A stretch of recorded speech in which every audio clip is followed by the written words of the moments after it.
Hello, and happy Snowmageddon 2026.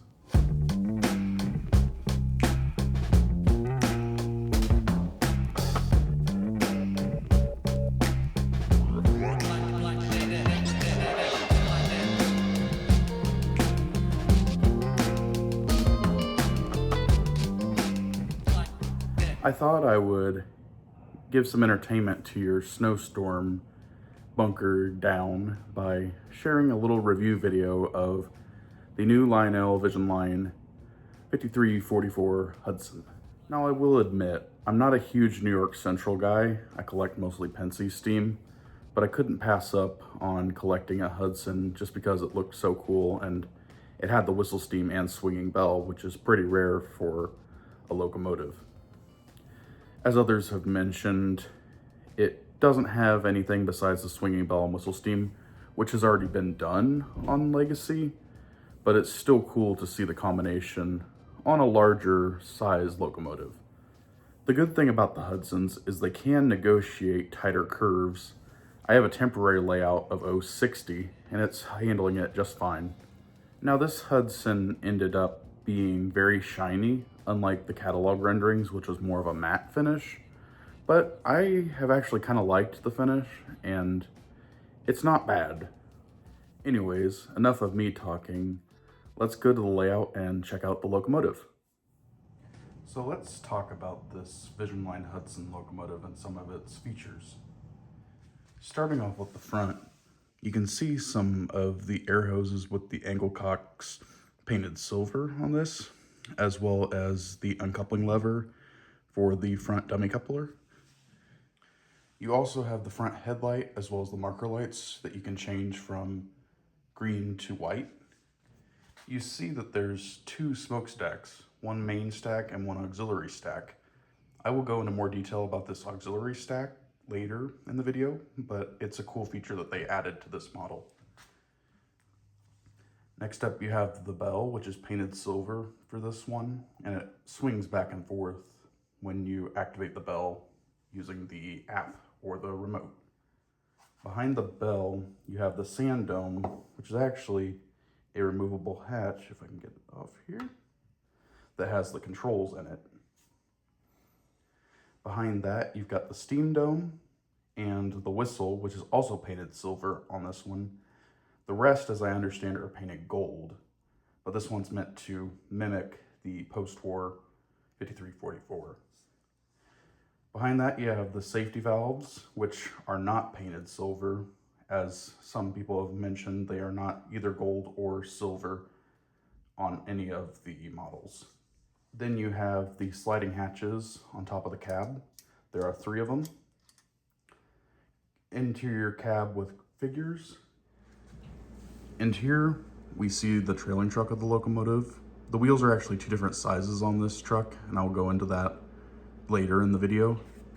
You see the drivers with the main drive rod and valve gear, piston, and front truck, which is actually replaceable with scale-sized wheels on a separately added truck that's in the box. Here's the truck with said scale wheels that you can replace. Moving to the tender, you have a real coal load up top and an opening water hatch on the back of the tender, though it reveals nothing because the controls are under the main sand dome. So I have the locomotive in a cradle to show you the difference between the 2 rear wheels on the trailing truck.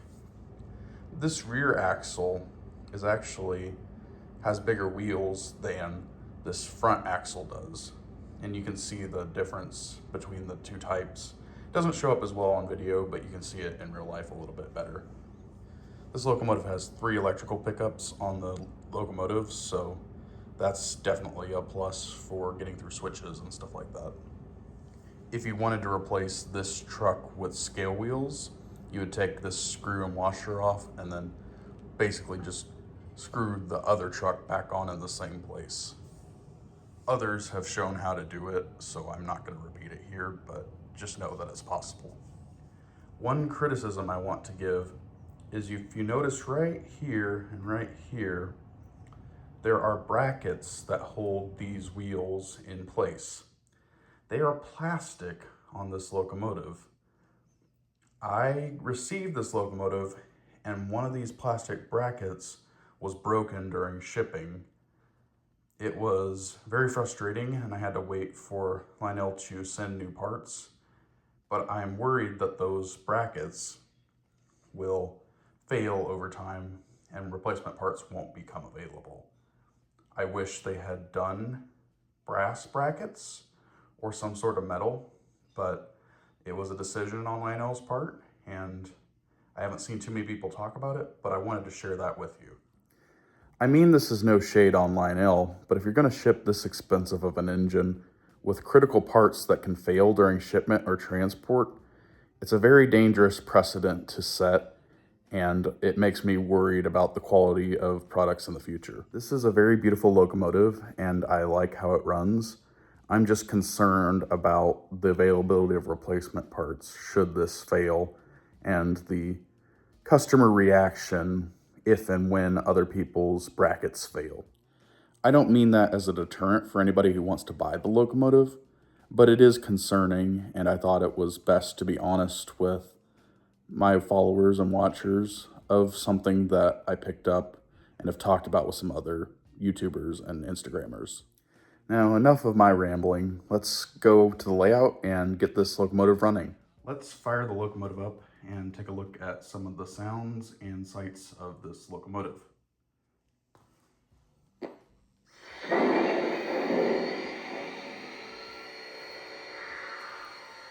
Now, before I get comments in the video about why are you running a Visionline with a CW80 transformer, I have not had any issues with it, and I've been able to run many legacy locomotives using a CW80, especially if they have Bluetooth, which seems to work well with the sine wave issue that people have talked about in the transformer. I have a standard ZW transformer. I just don't have it on this temporary layout, considering that it's just a few folding tables and a loop of fast track. I will say that's good news for somebody with a CW80 transformer and a loop of track, that they can run a Visionline locomotive on their layout. Anyways, enough of my rambling. Let's get back to the running session. First up, I'm going to play the 5 whistles, and then I'm going to do the 5 bell sounds, followed by a little bit of crew talk.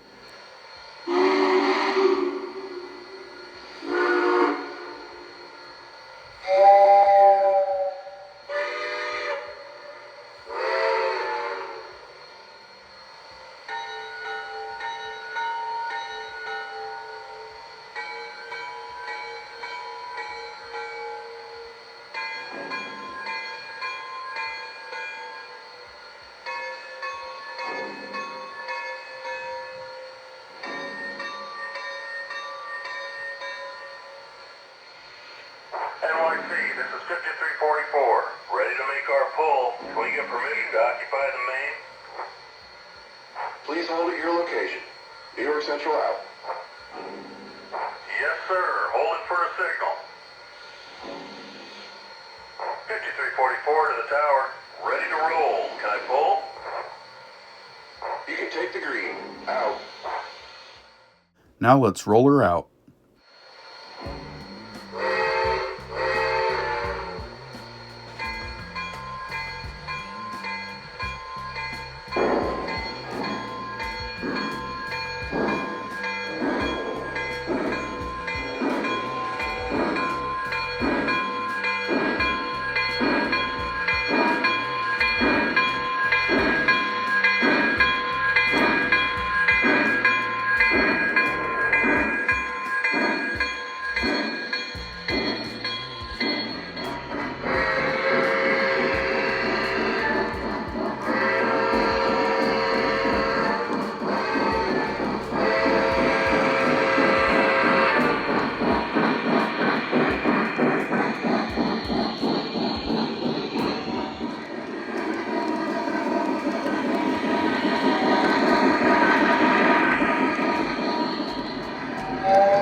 Next up, here it is on the main layout pulling a train.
So let's talk my review of this locomotive. Overall, I would say it's a really pretty locomotive. I was initially pretty hesitant about the glossy finish, but it's grown on me having ran it a few times. I've watched some other review videos, and I would tend to agree with the conclusion that Tattooed Trains drew on this locomotive. It's a bit of a more upscale legacy locomotive than it is a Visionline locomotive.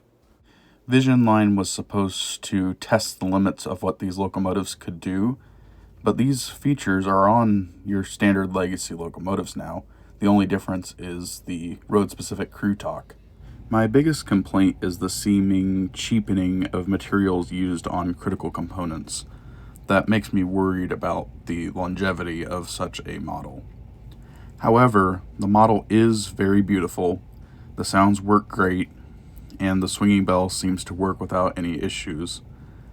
I would say overall, if you want the model, it's probably going to be a little while before they do another run of it, so I would get it now while you still have the chance. As of time of recording, there's still a few of these available around, but they're starting to become a little harder to find. Still a nice model despite its flaws, but the hobby is going to have to probably figure out a way to replace these plastic bearings with brass or metal ones. Overall, I'd give this locomotive about a 7 out of 10. It's not a slam dunk, but you're still scoring points with this one, and it's a pretty cool looking locomotive and has a lot of history, especially in the Lionel scene. I like the homage to the original 5344. The only problem that people may have an issue with this specific one is the original 5344 had a more matte finish, and this one has a glossier finish. It wasn't a big issue for me, but I know a lot of people could take issue with that. However, that's just my opinion on this locomotive, so if you have a differing opinion or the same opinion, feel free to write in the comments what you think. For those of you interested in the locomotive, I'm going to flash the MSRP below. If you went through a dealer and pre-ordered it, you got a better price than this, and there's still dealers that'll give good prices, except the tariff did increase the price quite a bit. I hope this video helped you make an informed decision on the Visionline Hudson locomotives. If you like what you see, feel free to hit that like and subscribe button, and hit that bell button if you want some notifications. With Snowmageddon coming down, I probably have a little bit more time to work on some of my backlog, so be on the lookout for more new videos coming very, very soon. Thanks!